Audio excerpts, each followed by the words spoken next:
మాది ఆంధ్రప్రదేశ్ కాకినాడ జిల్లా, తూర్పుగోదావరి జిల్లా, కాకినాడ జిల్లా సపరేట్ అయింది కాబట్టి కాకినాడ రూరల్ రూమ్ మాదంతా. ఇక్కడ మాది ఒక శెట్టి బడ్జెట్ సంఘం అని యువజన సంఘం ఒకటి ఉంది. మాది సుమారు దగ్గరగా 2500 వరకు ఓటింగ్ ఉంది అక్కడ. ఇప్పుడు మీ సంఘంలో తీర్మానం చేసింది ఏంటంటే మా రూరల్లోనే కాకినాడ సిట్టింగ్ ఎమ్మెల్యే గారు మళ్ళీ పోటీ చేస్తున్నారు, కుర్తాల కన్నబాబు గారు అని. అక్కడ వైఎస్ఆర్సీపీ ఆయన ఏంటంటే చాలా రూరల్లో చాలా అభివృద్ధి పనులు కూడా చేశారు. ఆయన ఏంటంటే జగన్మోహన్ రెడ్డి గారు మళ్ళీ వైనాట్ 175 నుంచి ఫస్ట్ గెలిచేది మాదే సీటు, కుర్తాల కన్నబాబు గారు గెలిచేది అక్కడి నుంచి.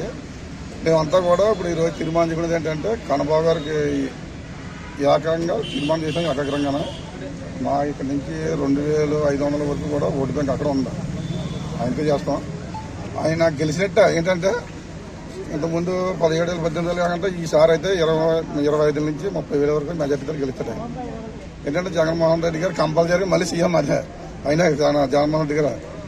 మేమంతా కూడా జగన్ గారు సీఎం అంటున్నారు కదా మీరు, కాకపోతే ఇప్పుడు ఏమంటారు చంద్రబాబు నాయుడు గారు కానీ జనసేన పార్టీ గాని అలాగే బీజేపీ గాని కలిసి పొత్తుతో ముందుకు వస్తున్నారు కదా, సో ముగ్గురిని ఆయన ఛేదించగలరా?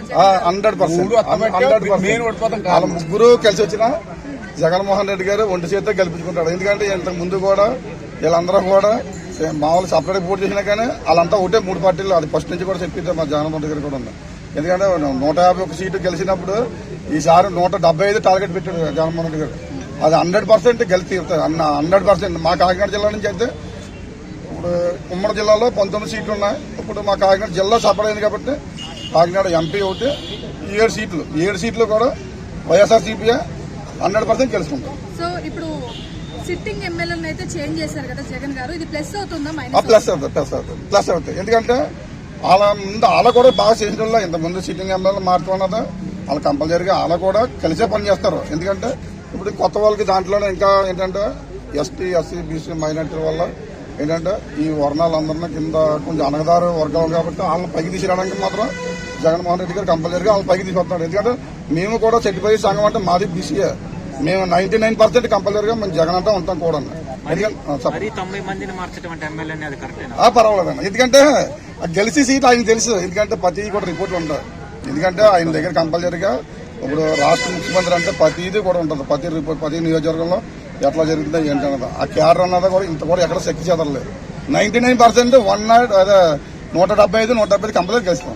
25 ఎంపీలు కంపల్సరీ 100% గెలుస్తాం. సో ఓకే అండి, ఇప్పుడు షర్మిల గారు పోటీ చేస్తున్నారు కదా కాంగ్రెస్ తరఫు నుంచి ఆంధ్రాలో, ఇది వాళ్ళ అన్న గారికి ఎలా ఉంటుంది? గట్టి పోటీగా అంతా ఉండదండి అసలు. ఎందుకంటే కాంగ్రెస్ ఎందుకంటే ఏపీని ఏం చేసింది అన్నదా మీ అందరికీ తెలుసు, మీడియా మిత్రులు అందరూ కూడా. ఎందుకంటే కాంగ్రెస్ అన్నది అసలు కనీసం 100 ఓట్లు కూడా రావు. కర్ణాటకలో గానీ తెలంగాణలో చూసుకుంటే కాంగ్రెస్ అధికారంలో ఉంది కాబట్టి, అలాగే ఇప్పుడు షర్మిల కాంగ్రెస్ తరఫు నుంచి పోటీ చేస్తున్నారు కాబట్టి ఆ బలం అనేది ఉంటుంది. ఉండదండి అసలు జగన్ మీద ఇంత కూడా ఉండదు, మా వైఎస్ఆర్ పార్టీ మీద ఇంత కూడా చూపెడదు.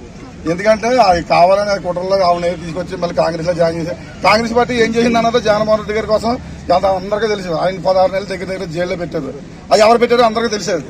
జగన్మోహన్ రెడ్డి గారిని ఎంత బాధ పెట్టారో కాంగ్రెస్ పార్టీ పెట్టిందో మిగతాలు ఎవరు పెట్టారో చంద్రబాబు నాయుడు కాంగ్రెస్ పార్టీ చేసిన పనులు అన్నీ ఈ రోజు. అందుకని వాళ్ళు కనీసం ఆంధ్రప్రదేశ్ లో ఎక్కడ కూడా కాంగ్రెస్ పార్టీ అన్నది తుడుచుకుంటుపోయింది. ఓకే, ఇప్పుడు పార్టీ కోసం మంత్రులు చాలా కష్టపడ్డారు. రోజా గానీ అమర్నాథ్ గానీ వాళ్ళకి అనేది సీట్లు జగన్మోహన్ రెడ్డి గారు ఇవ్వలేదు కదా.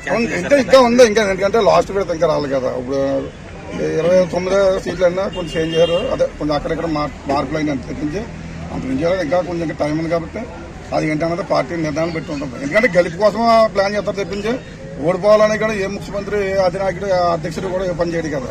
ఇప్పుడు మేము కూడా ఏం చెప్తున్నాం, మాకు అనుభవం గారిని గెలిపించుకోవాలని చెప్తాం. ఎందుకంటే బాగా అభివృద్ధి చేయడం మాకు అనుభవం గారు అయితే అక్కడ వరకు అయితే తను చేసిన నియోజకవర్గంలో 2-3 అభివృద్ధుల గురించి చెప్పరా మీ ఎమ్మెల్యే గారు?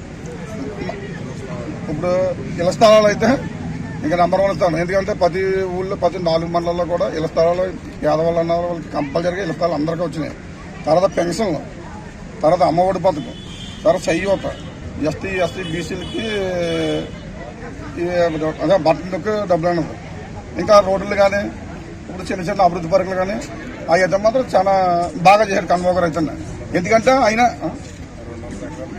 ఇప్పుడు కొత్తగానే మళ్ళీ 2 విడతలనే గురదాపిల్ దగ్గర కాకినాడ పక్కన అనమాట. కాకినాడ జిఆర్సీ 220 ఎకరాలు అన్నమాట. ఇప్పుడు ఆల్రెడీ కొన్నారు, ఇప్పుడు లేఅవుట్ అవుతుంది ఆల్రెడీ. అంటే లెక్క 220 ఎకరాలు ఎంతమంది మళ్ళీ పట్టాలో వెళ్ళండి. పట్టాలు ఇస్తామే కదా, మరి లోన్ ఇచ్చి మళ్ళీ ఇల్లు కూడా కట్టిస్తున్నారు. ఆయన అయితే మాత్రం ఇంత ముందు అయితే కొంచెం ఇంకా కొంచెం ఇదైంది, కానీ ఇప్పుడైతే మాత్రం 35,000 నుంచి 40,000 మెజార్టీ మీద గెలుస్తాడు ఆయన. జనసేన పోటీ చేయండి, టీడీపీ పోటీ చేయండి, కాంగ్రెస్ పోటీ చేయండి, అది ఏమన్నది. ఎందుకంటే వైఎస్ఆర్ పార్టీ అయితే మాత్రం ఎక్కడెందుకు మేము ఇక్కడ ఉన్నప్పుడు హైదరాబాద్ వచ్చి 2,500 పైసలు కొన్న మా ఎస్సీ బీసీ మైనార్టీలను వన్ సైడ్ గా మొత్తం అంతా జగన్మోహన్ రెడ్డి గారు. ఓకే, ఓవరాల్ గా జగన్మోహన్ రెడ్డి గారికి ఎన్ని సీట్లు వస్తే పోయినసారి 151 వచ్చినాయి, ఈసారి ఎన్ని 150 దాడుతాను 150 దాడుతా 100%. జనసేనకి టీడీపీకి ఎన్ని వస్తాయి అనుకుంటున్నారు? టీడీపీకి మనం ఏం చెప్పలేము, జనసేన అయితే ఇంకా అంత ఏముండదు. సో ఓవరాల్ గా 24 లో సీఎం ఎవరు అనుకుంటున్నారు? 2024 వైఎస్ఆర్ ఓకే, థ్యాంక్ యూ. జై జగన్.